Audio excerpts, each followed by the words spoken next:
Hi everyone, welcome back to my channel. How are you guys doing? How has been your week? It's another Friday here on this channel and I bring you more. Please please tell me how your week has been in the comment section. I genuinely want to know. And to all my supporters and subscribers, hello, hi. Thank you so much for your love and support. I will never ever get tired of saying thank you, and I'm really grateful. It means the world to me that you guys support me so much and you root for me. And if this is my first video you're seeing, hi, hello, welcome. Please remember to click the subscribe button.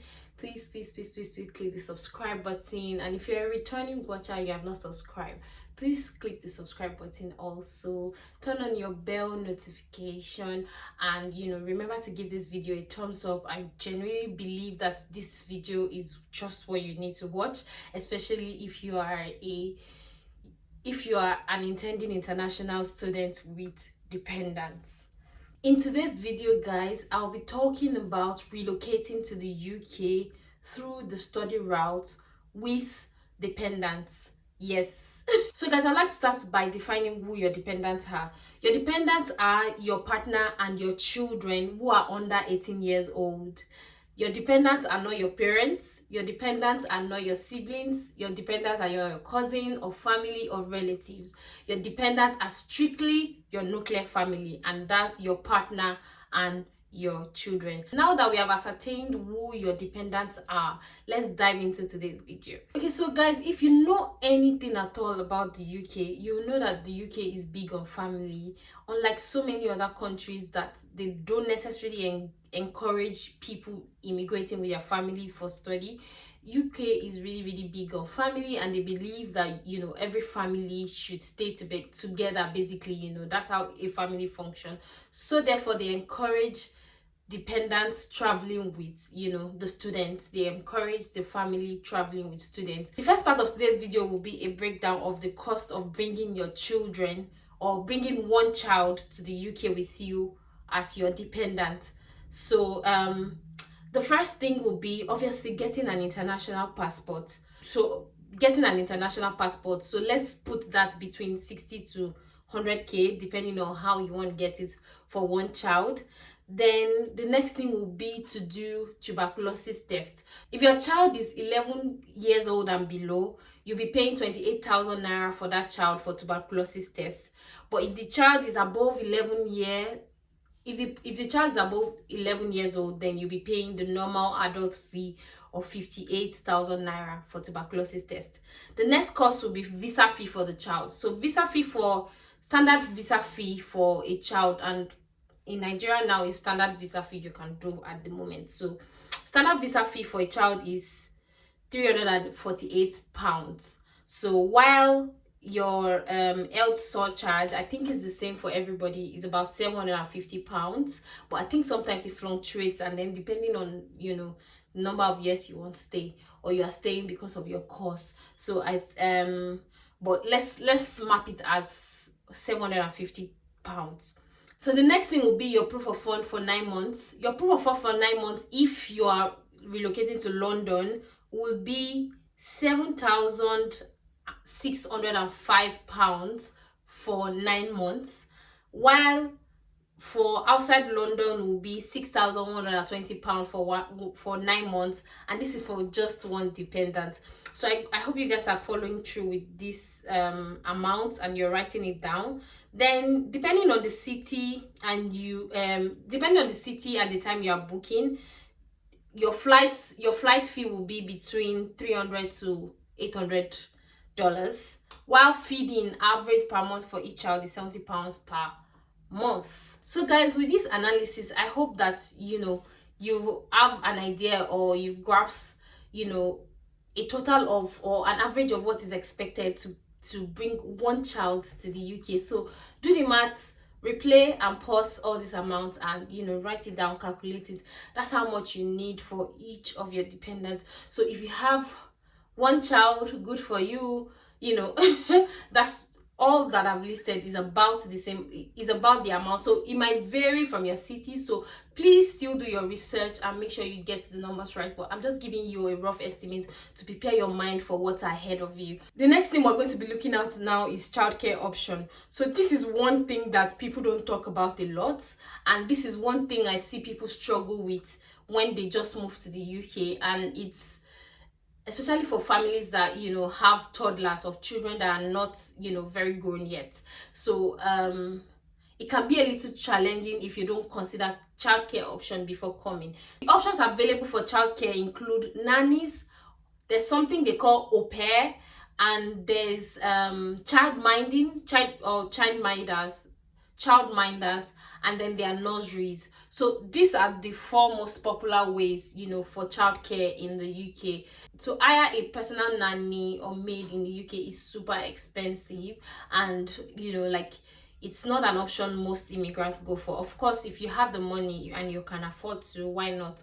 But genuinely, it's just always better to prepare your mind and to be realistic with these things. So those are some of the options available for you with children, with toddlers. So for nannies, most of the nannies will come home. They will come home maybe in the morning. You have a fixed time, come home in the morning and go back in the evening. And the cost of nanny in London is what you're seeing on your screen right now. And just imagine it will be a little lesser in other cities. Obviously, do the maths if you're going to be having a nanny in the house every day. For childminders, most times you have to take your children to them, and they tend to be a little cheaper. But obviously, most times for childminders, it's not only your child that is there that they are minding. So there are probably other children in the neighborhood that they are also minding. So for childminders, you can still get about 15 to 25 pounds or 30 pounds, depending on the area, depending on the person, and there's so many other factors.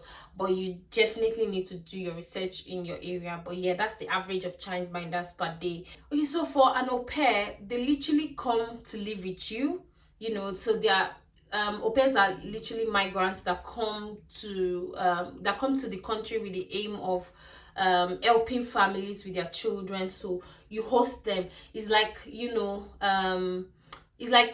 having a house help, but they are not house helps. They are au pairs.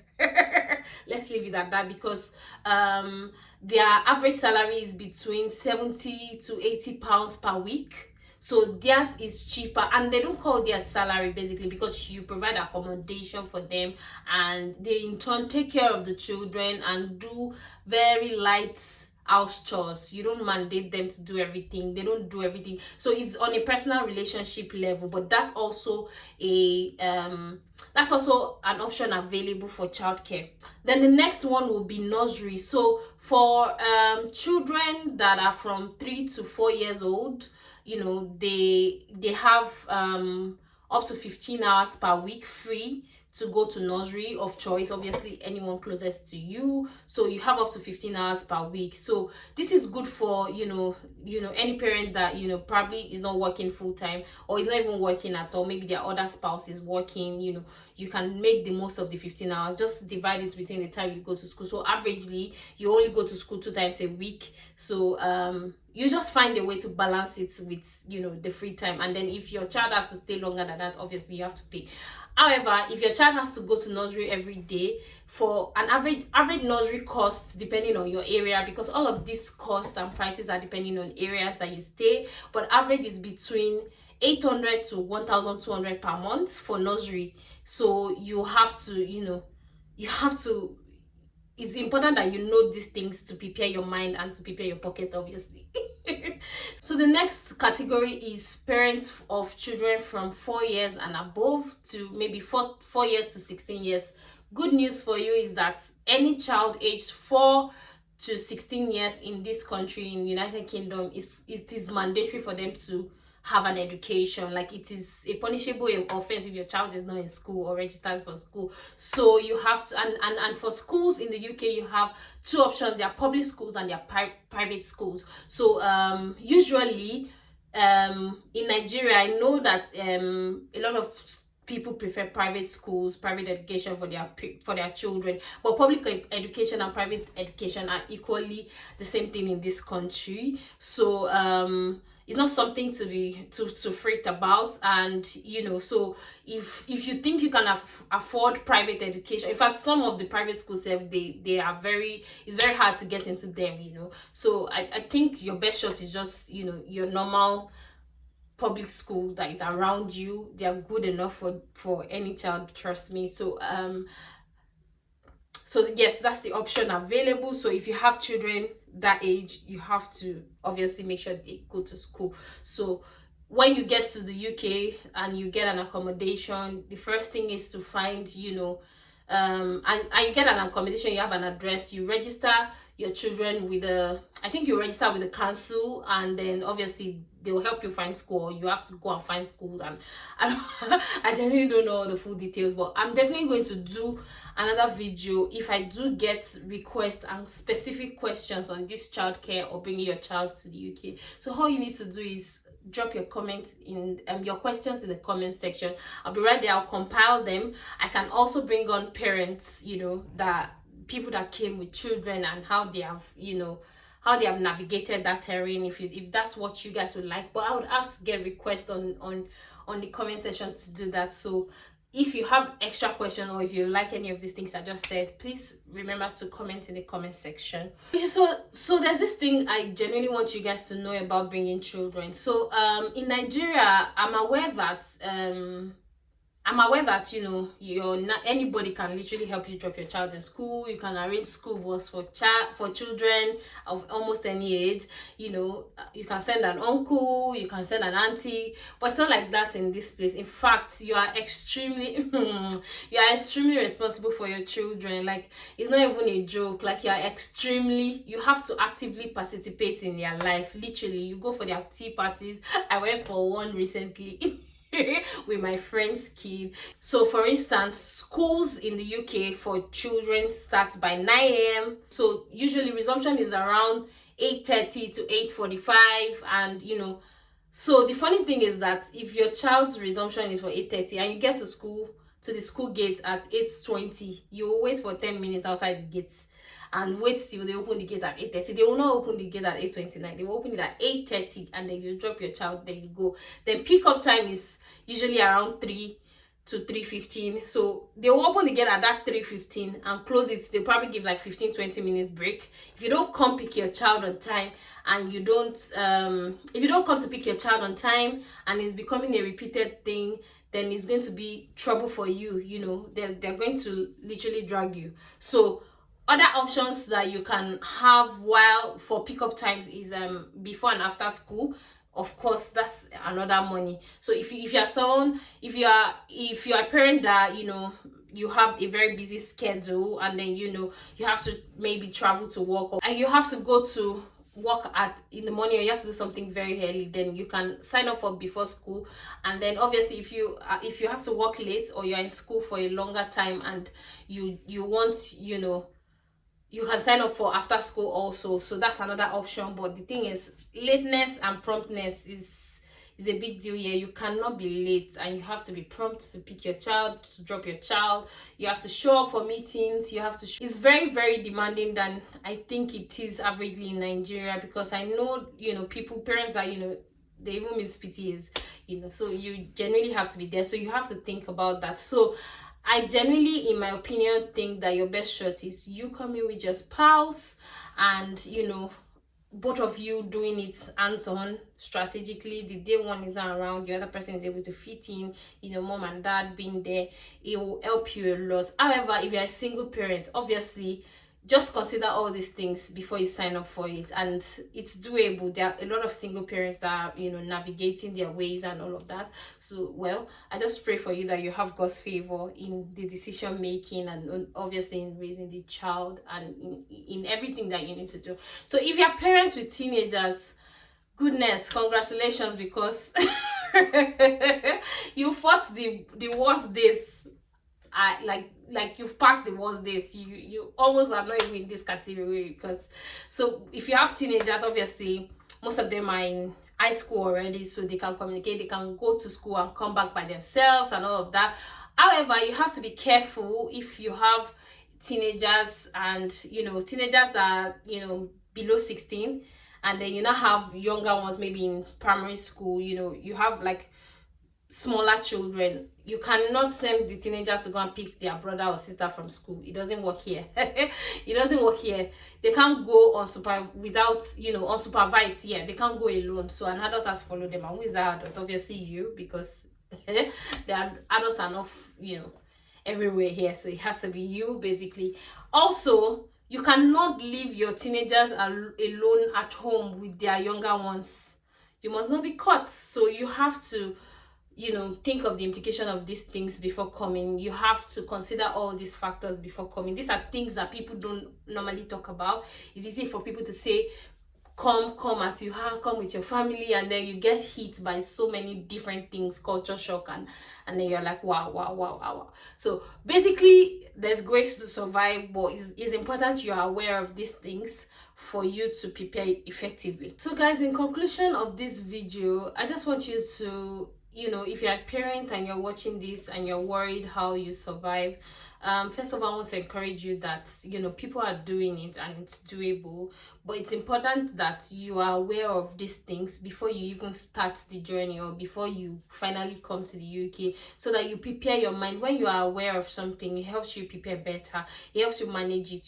So now that you are aware of the options available to you, you can maybe try and make provision, or make save a little more for 3 months childcare expense. Just some things that can be helpful to you. So if you're a single parent, if you are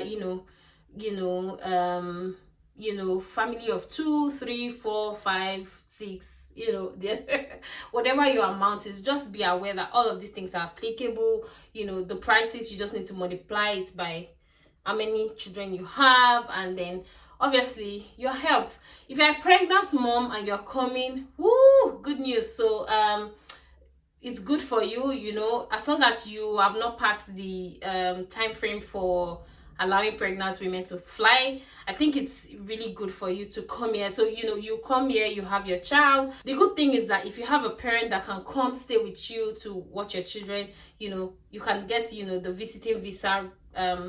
You can get visiting visa for them, because if you just had a baby, or even if you have children, so that's also an option, but it's also an expensive option. And then for visiting visa, usually they'll give 6 months first, and that they can't spend all the 6 months at the go. So just know all these options and double. Then also do your research. If you have any specific question, it will help me make a better video for you guys on this topic. I've been shying away because I'm not yet a parent, and I genuinely don't fully know the realities of this, but at least I've seen, and then I've been able to do research to do this video. So if you have specific questions, please ask in the comment section. Thank you so much for watching this video to this point. Thank you. I genuinely hope that you found it helpful and you are encouraged and not discouraged. Yes, it might look challenging, but it's doable. So I encourage you to please take the step. Just be aware of things you're getting into, and I just pray that you have God's favor as you're watching it. You are helped of God, and